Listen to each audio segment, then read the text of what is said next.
సంధ్యా theatre దగ్గరికి రావద్దు అని పోలీసులు సినిమా థియేటర్ యాజమాన్యానికి అల్లు అర్జున్కు చెప్పినాము, అయినా కూడా వచ్చిండ్రు వాళ్ళు అనేది వైఫల్యం ఎవరిది? చెప్పారు కదా వీళ్ళు రావద్దని చెప్పి పేపర్లు వచ్చింది. ఇప్పుడు ఒక గుండాను రాష్ట్ర బహిష్కరణ చేస్తారు, చేసినాక గుండా వస్తాడు, వచ్చిన తర్వాత వాడిని అరెస్ట్ చేస్తారా చేయరా? అంటే రూల్ అందరికి ఒక తీరే ఉంటుంది కదా. అవును. అక్కడ అల్లు అర్జున్ అయినా ఇంకోరైనా నువ్వు రాకూడదు అని ఇన్ఫర్మేషన్ ఇచ్చిన తర్వాత ఆయన వచ్చిండు అంటే దానికి రెండు కారణాలు ఉంటాయి. ఒకటి, ఆయనకి వీళ్ళు ఇచ్చిన ఉత్తర్వులు అందకపోవాలి, ఇన్ఫర్మేషన్ తెలియకపోవాలి. రెండవది, తెలిసినా కూడా నన్ను ఎవరు ఆపుతారో చూస్తా అనే ఒక గర్వం అన్న కావాలి. బట్ అల్లు అర్జున్ చెప్పేది కానీ వాళ్ళ మేనేజర్స్ చెప్పేది కానీ మాకు ఎటువంటి ఇంటిమేషన్ లేదు, మేమేం పర్మిషన్ అడగలేదు. ఎందుకంటే చాలాసార్లు ఫ్యామిలీతో పోయి నేను సంధ్యా థియేటర్లో సినిమా చూశాను రిలీజ్ అయిన మొదటి రోజే. ఎన్నడూ మేము ఎవరిని పర్మిషన్ అడగలేదు. బట్ అది థియేటర్ వాళ్ళు అడుగుతారు, వాళ్ళు ఏం మాకు రావద్దని చెప్పలేదు. అల్లు అర్జున్ ఏదైనా అప్లికేషన్ పెడితే వాళ్ళ ఆఫీస్ నుంచి కానీ పుష్ప టీం నుంచి కానీ వాళ్ళు రావద్దు అని రాస్తే అది అఫెన్స్ అవుతుంది. ఆయన వచ్చిండంటే ఇన్ఫర్మేషన్ లేదు ఆయనకు. తెలియజేయాల్సిన బాధ్యత ఎవరిది? తెలియజేయాల్సిన బాధ్యత ఎవరిది? సంధ్యా థియేటర్ వాళ్ళది. పోలీసులు ఒకవేళ వాళ్ళకి చెప్పుంటే వాళ్ళకి చేయాలి, మరి వాళ్ళు చెప్పాలి. వాళ్ళు చెప్పలేదు అనుకో, పోలీసు ఎట్లా రానిస్తారు? నీకు రావద్దన్నాక ఒక సెలబ్రిటీ బయలుదేరుతున్నాడు అన్నప్పుడు ఇంటి దగ్గర కూడా నీకు పోలీసు ఉన్నారు కదా, వాళ్ళకి చెప్పాలి కదా, కమ్యూనికేట్ చేయాలి కదా. కేసీఆర్ను బయటికి రావద్దన్నప్పుడు ముందు ఆ పోలీసులే ఇన్ఫార్మ్ చేస్తారు, సార్ మీరు ఉద్యమకాలంలో సార్ మిమ్మల్ని హౌస్ అరెస్ట్ చేస్తారట, బయటికి రావద్దంటాను, మీరు ఒకవేళ వస్తే మాత్రం అరెస్ట్ చేస్తామంటాను అని కమ్యూనికేట్ చేసేవాళ్ళు. మరి ఇప్పుడు అల్లు అర్జున్కి థియేటర్కు రావద్దన్న ఇన్ఫర్మేషను ఏ పోలీస్ ఆఫీసర్ ఇచ్చాడు? ఇంటి దగ్గర ఇచ్చాడా? దారిలో ఇచ్చాడా? ఇక్కడికి వచ్చిన తర్వాత సిఐ గారు అక్కడ ఉన్నారు, ఎస్ఐ గారు ఉన్నారు, లేడీ ఎస్ఐ మోనిక, రాజునాయక వీళ్ళందరూ అక్కడే ఉన్నారు. వీళ్ళు ఆయన కారును ఆపాలి కదా, ఆపి ఏం చెప్పాలి? సార్ మీకు అనుమతి లేదు, ఇగో ఇది లెటరు, మీరు దయచేసి తిరిగి వెళ్ళిపోండి అని చెప్పాలి. చెప్పిందా?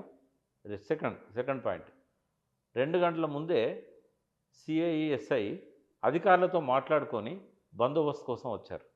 నువ్వు అనుమతి ఇవ్వకపోతే బందోబస్తుకి ఎందుకు వచ్చినావు? చేయాల్సింది చేయకుండా నేను కంప్లీట్ చేయాలి. రాజునాయక్ పోయేసరికి ఆడ 100 మంది ఎలక్ట్రానిక్ మీడియా ప్రింట్ మీడియా ప్రతినిధులు ఉన్నారు. వాళ్ళకైనా చెప్పాలి కదా, అనుమతి లేదు మీరు వెళ్ళిపోండి, మేము రానియము, అల్లు అర్జున్ గారిని రాకుండా మాకు ఉత్తర్వులు ఇచ్చారు చెప్పిల్లా? మీడియాలో స్క్రోలింగ్ వచ్చిందా? వాళ్ళని ఎలగొట్టినలా అక్కడి నుంచి మీడియా ప్రతినిధులను? బందోబస్తు చేయడానికి వచ్చారు వాళ్ళు. బందోబస్తు చేయడానికి వచ్చారంటే ఏంది? అల్లు అర్జున్ రావడాన్ని వాళ్ళు అడ్డుకోలేదు. ఎటువంటి ఉత్తర్వులున్నాయో మనకు తెలియదు. ఆ ఉత్తర్వులు కమ్యూనికేట్ చేయాలి, మీడియాకు చెప్పలేదు, అల్లు అర్జున్ చెప్పలేదు, ఆయన వచ్చిండు. ఒకటి, ఇప్పుడు రోప్ పార్టీలు ఉంటాయి, వాళ్ళు బౌన్సర్లను పెట్టుకుంటే వాళ్ళ మీద వీళ్ళు ఎట్లా వదిలేస్తారు? ఇప్పుడు ఒక సెలబ్రిటీ వచ్చినప్పుడు తొక్కిసలాట జరుగుద్దనేది తెలుసు. ఇప్పుడు కేసీఆర్ పోయినప్పుడు ఏం చేస్తారు? రేవంత్ రెడ్డి పోయినప్పుడు ఏం చేస్తారు? హోమ్ మినిస్టర్ పోయినప్పుడు ఏం చేస్తారు? రోప్ పార్టీ ఉంటుంది. పోలీసులు, స్పెషల్ పోలీసులు 2 దిక్కుల తాడు పట్టుకొని మధ్యలోకి వెళ్ళి తీసుకుపోతారు. అర్థమైందా? మరి ఆయనకి ఎందుకు చేయలేదు ఆ ఏర్పాటు? వద్దనుకుంటే రానియకుండా దిగనీయకుండా చేయాలి, దిగనిస్తే రోప్ పార్టీ ఉండాలి. రోప్ పార్టీ అంటే ఆయన ముఖ్యమంత్రి, మాజీ మంత్రి, సినిమా నటుడు, ఆయన బందోబస్తు చేయాల్సిన బాధ్యత పోలీసుల మీద ఉంది. క్రేజ్ ఉంటుంది. ముఖ్యమంత్రి పోతే అంతమంది రారు, ముఖ్యమంత్రి పోతే అంతమంది రారు, సినిమా యాక్టర్ వస్తే అంతమంది కంటే ఎక్కువ వస్తారు. వాళ్ళు ఎమోషనల్గా ఉంటారు. ముఖ్యమంత్రికి ఎవడు ఎమోషనల్గా ఉంటాడు? మీకు తెలుసా లేదో, లాస్ట్ 30 years నుంచి ఈ ముఖ్యమంత్రులను చూడడానికి ఎవరు రారు. వీళ్ళు డబ్బులు ఇచ్చి ఒక్కొక్కరికి రోజుకింత అని కూలీ ఇచ్చి వెహికల్స్ పెట్టి వాళ్ళని రప్పించుకుంటారు. ముఖ్యమంత్రులకు వచ్చేది తెచ్చిన జనం అందరూ అంతేనా? అంటే కేసీఆర్ గారికి క్రేజ్ ఉండేది, ఎందుకంటే కేసీఆర్ అంటే ఉద్యమ నాయకుడిగా ఆయనకు బాగా ప్రేమ ఉండేది. రేవంత్ రెడ్డి మీద కూడా ప్రేమ ఉండేవాళ్ళు ఒక 10%, 20% ఉంటారు. కానీ కేసీఆర్ మీద ప్రేమ ఉండేవాళ్ళు 60-70% ఉండేది. కానీ మీటింగ్లకు మాత్రం కేసీఆర్ అయినా డబ్బులు ఇచ్చి తెప్పించుకునేది, రేవంత్ రెడ్డి అయినా డబ్బులు ఇచ్చి తెప్పించుకోవాలి. కానీ అల్లు అర్జున్ కానీ సినిమా యాక్టర్స్ కానీ డబ్బులు ఇచ్చి తెచ్చుకోవాల్సిన కర్మ ఉండదు, ఎమోషనల్గా అటాచ్ అవుతారు పీపుల్. కానీ ఇక్కడ 2 విషయాలు బహుశా ఎన్నడూ ఇంట్లో అడగలేదు, మన ఇంటర్వ్యూలలో మీరు చెప్తే నేను విన్నే ఎక్కున్నాయి. ఆంధ్ర తెలంగాణ గురించి మాట్లాడుకున్నాం, 2 నేపథ్యాలు మాట్లాడుకున్నాం, 2 ముఖ్యమంత్రుల గురించి మాట్లాడుకున్నాం. మీరు తెలంగాణ ముఖ్యమంత్రి ఉన్న పొరపాటు చేస్తే ఇది కాదు ఇది చేయమని చెప్పాలి. వన్ వే మీరు ఎందుకు అల్లు అర్జున్ మీరు సపోర్ట్గా మాట్లాడుతున్నారు? అల్లు అర్జున్ సపోర్ట్గా మాట్లాడట్లేదు, రేవంత్ రెడ్డి వైఫల్యాన్ని ఎత్తి చూపుతున్నా. ఎందుకు అంటే ఒక మహిళ సినిమా చూడడానికి వచ్చి తన చిన్న బాబుని పట్టుకొని వచ్చి అక్కడ చనిపోయింది అంటే అది ఫెయిల్యూర్ రేవంత్ రెడ్డి ప్రభుత్వం అది ఫెయిల్యూర్ బందోబస్తులో వైఫల్యం. గంట ముందు నుంచి బందోబస్తుకు వచ్చిన వాళ్ళు అల్లు అర్జున్కి ఎంత క్రేజ్ ఉందో తెలిసి ఆయనను ఆపలేకపోయినా కూడా వచ్చినప్పుడు వీళ్ళని ఎవ్వరిని కూడా బయట ఉండకుండా చూడాల్సిన బాధ్యత వాళ్ళకు ఉండే. వీళ్ళందరినీ లోపల థియేటర్లో కూర్చోబెట్టినాక ఆయన లోపలికి రానియాల్సి ఉండే. అదేమన్నా పబ్లిక్ మీటింగా లేకుంటే పబ్లిక్ ప్లేసా అది? ఆడ ఎట్లుంటుంది సంధ్య థియేటర్ అంటే? ఆర్టీసీ క్రాస్ రోడ్లో 4 రోడ్లకు పక్కన 20 చాలా మీటర్ల ఇరుకు అది. ఇరుకు, చాలా ఇరుకు. 2 థియేటర్లకు ఒకటే గేటు, ఎగ్జిట్ గేట్ అదే, ఎంట్రీ గేట్ అదే. మీరు ఎందుకు ఉండనిచ్చిండ్రు బయట జనాన్ని? వాళ్ళు టికెట్ ఉంటే వాళ్ళని లోపల పోయి కూర్చోమనాలి. ఒకవేళ టికెట్ లేకపోతే వాళ్ళని నిలగొట్టాలి. మూడోది ఏంటంటే ఆయన వచ్చే టైంకు అది క్లియర్ చేయకపోతే ఆయనకి ఇన్ఫర్మేషన్ ఇవ్వాల్సి ఉండే. మీరు కొద్దిగా లేట్గా రండి, ఇక్కడ క్రౌడ్ బాగుంది, ఇబ్బంది అయిద్దని చెప్పాల్సి ఉండే. ఏం చేశారు వాళ్ళు? ఏం చెప్పారు? కానీ మీరు చెప్పండి సార్ దీనికి. నిన్న మంత్రి సీతక్క మరికొంతమంది మాట్లాడింది.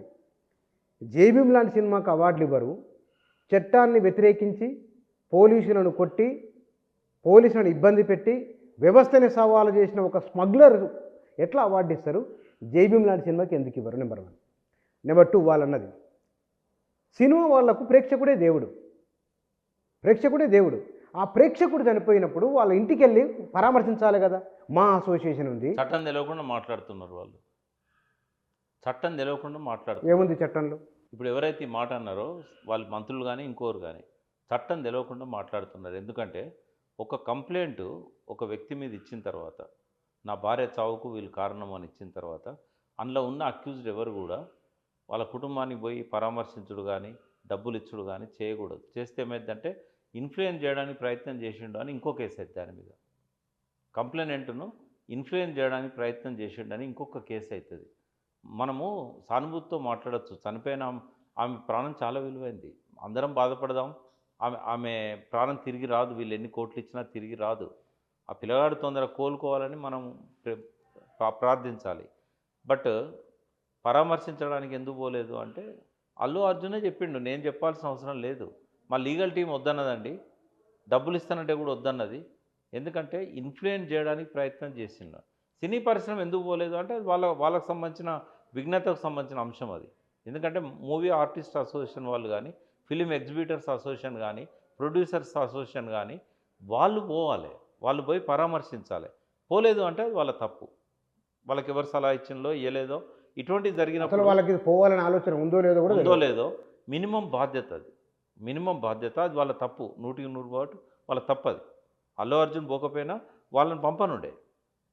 దాన్నేం నేను వెనకేసుకురాని సపోర్ట్ చేయాలి. ఎందుకంటే మినిమం కనీస బాధ్యత.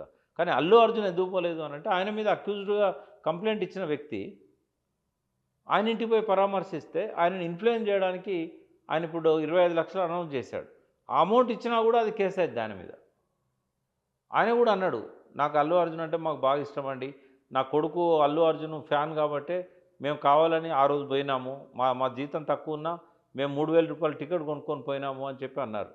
సరే వాళ్ళ విఘ్నతకు వదిలేద్దాం. అది అటువంటి టైంలో 3,000 పెట్టి 30,000 సంపాదించే వ్యక్తి 12,000 టికెట్ 4 టికెట్లు కొనుక్కొని పోవాల్సిన అవసరం ఉందా అంటే అది ప్రజల విఘ్నతకు వదిలేద్దాం. బట్ ఆయన ఇప్పటికి కూడా ఏమన్నాడు, అవసరమైతే ఇట్లా అల్లు అర్జున్ పెడతారనుకుంటే నేను కంప్లైంట్ విత్డ్రా చేసుకుంటుంటాను అన్నాడు. విత్డ్రా చేసుకునే ఆ మాటే రావద్దు. ఎందుకంటే అల్లు అర్జున్ ఇన్ఫ్లుయెన్స్ చేసిండు అనేది ఇంకో కేసు అవుతుంది.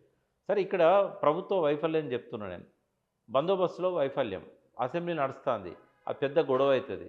అందుకని ఏం చేశాడంటే ఉల్టా చోర్ కోత్వాల్, హెడ్డింగ్ అదే పెట్టండి దీనికి తమ్మునేల్, ఉల్టా చోర్ కోత్వాల్.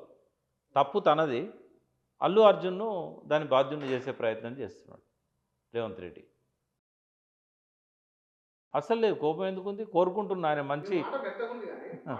నేనేమంటున్నా బుచ్చనా, రేవంత్ రెడ్డి అనేవాడికి ఈ ప్రపంచంలో అతి తక్కువగా అరుదైన అవకాశం రేవంత్ రెడ్డికి వచ్చింది. రేవంత్ రెడ్డి ముఖ్యమంత్రి కాకముందే నేను ఒక ఛానల్లో ఆయన జర్నీ గురించి మాట్లాడాను. నేనే చెప్పాను, ఆయన ముఖ్యమంత్రి కావడానికి ఒక 10 రోజుల ముందో నెల రోజుల ముందు చెప్పాను నేను, ఈ రాష్ట్రానికి ఎప్పటికైనా ముఖ్యమంత్రి అయ్యే అవకాశం రేవంత్ రెడ్డికి ఉంటుంది, ఇప్పుడు కావచ్చు లేదా 1928లో కావచ్చు అని నేనే చెప్పాను. ఎందుకంటే ఆయన సమర్థత ఎట్లున్నా కూడా ఆయనకున్న ప్యాషన్ నాకు తెలుసు. ఆ చిన్నప్పటి నుంచి ముఖ్యమంత్రి కావాలనే డ్రీమ్తో చేశాడు. నేను ఆయనకు అభిమానిని కూడా. ఎందుకంటే ఒక వ్యక్తి లైఫ్లో ఏదైనా సాధించాలనుకొని చిట్ట చివరి దాకా దానికోసం నిలబడి అదే ప్యాషన్తోని జీవితాన్ని మలుచుకొని ఆ లక్ష్యాన్ని సాధించేవాడు ఎవడైనా నాకు ఆరాధ్యుడే. వాడు ఎవడైనా కానీ